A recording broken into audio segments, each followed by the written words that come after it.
Hey, how's it going? It's Mr. Aiken here.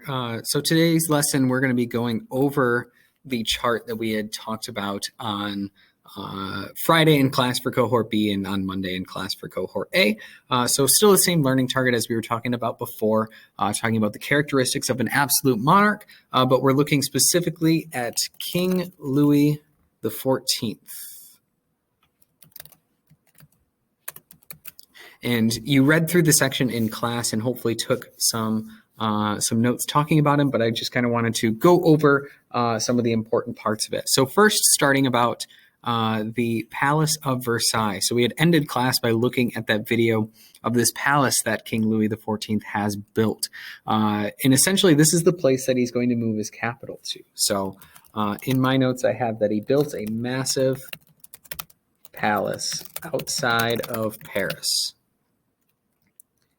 And so what makes this important is that at this point in history, Paris is the capital.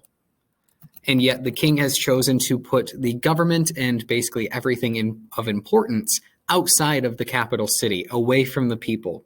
Versailles is in the middle of the woods, essentially. It was originally a hunting shack that was built by King Louis XIII. So it's not supposed to be in the middle of everything. It's definitely off the beaten path. So because he moves the government there,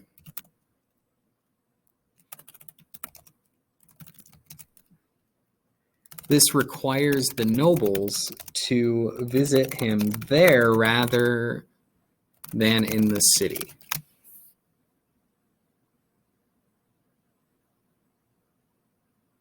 So he's going to essentially force the rich people of Paris to move out of the city and move into Versailles, way away from everything, way away from the actual real problems that a king, could probably solve, are actually taking place.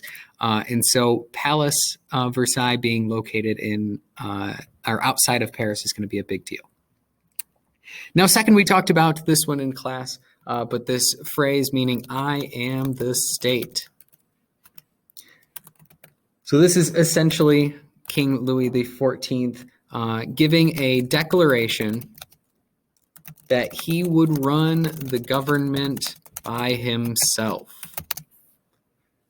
So this is really him being truly absolute in his power, deciding that he's not going to kind of hire a bureaucracy to make some certain decisions, right? He's going to run the military by himself. He'll run the economy by himself.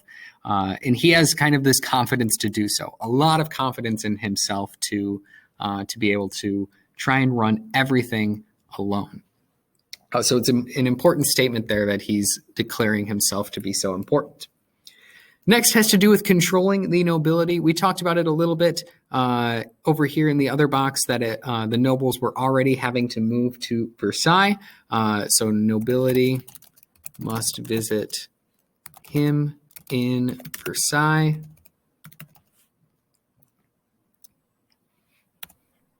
Fix my grammar here. So they're already having to kind of go out of their way just to see the king who has, all of the control over the government. So they kind of need to be in his good favor. But King Louis is also going to maintain his control over these people by having them develop expensive habits. So he had them adopt expensive habits. Things like dress had to be extremely fancy. If you were going to be in front of the king, you had to wear the most expensive clothing. You were going to eat the most expensive food, so dining, and they would also spend a lot of their time gambling, which gambling is usually a losing affair for most people. So this meant that the nobles required the king for assistance with pretty much everything, right? Because they're spending all of their money on dress and dining and gambling, and so they need the king to protect them. And so this essentially leaves the nobility under the thumb of King Louis here. Now, as far as expanding France, remember, he is the state, so he's going to run the military as well, and he's going to have a large focus on increasing the size of his country. So he enlarges the military from 70,000 to 200,000 soldiers. So let's do it like this, to 200,000 soldiers. So an absolutely massive increase in the amount of soldiers he has. Remember, having control of the military is something that helps keep an absolute monarch in charge, because you can use the military to protect your power and also get people on your side. And so he's going to attempt to expand the size of France